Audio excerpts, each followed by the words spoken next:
Studiare il comportamento degli animali è un modo per leggere anche quello degli umani. Sì, assolutamente sì, anche perché noi siamo una specie animale, quindi nel mondo animale ci aiutiamo a comprendere il comportamento dell'uno verso gli altri.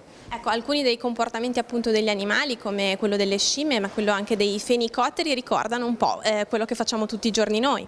Sì, l'asilo dei fenicotteri ad esempio è una cosa molto particolare, molto bella, che nel mondo animale non è semplicissimo da riscontrare, però in questo caso si vede proprio che i pulcini di fenicottero stanno insieme mentre i genitori possono muoversi liberamente per andare a recuperare un po' le energie che hanno investito per la cova e per l'allevamento nei primi mesi di vita. Ecco, quando vediamo le scimmie che si spulciano, ricorda qualcosa anche che facciamo noi dal parrucchiere?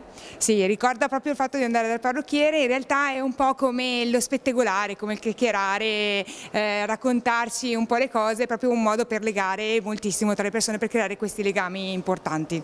Ecco, si pensa sempre che il linguaggio, come anche le tradizioni, la galassia delle tradizioni culturali siano appannaggio esclusivo della specie umana, ma non è esattamente così.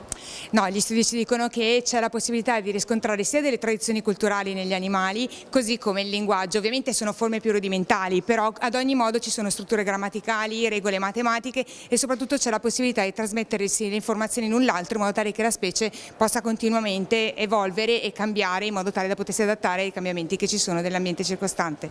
In una cosa ci differenziamo nel rapporto con la natura. Ebbene sì, perché mentre le specie animali cercano di preservare se stesse preservando l'ambiente che hanno attorno, l'uomo un pochino cerca invece di prendere, quindi non preserva moltissimo e questo porta a non preservare la propria specie.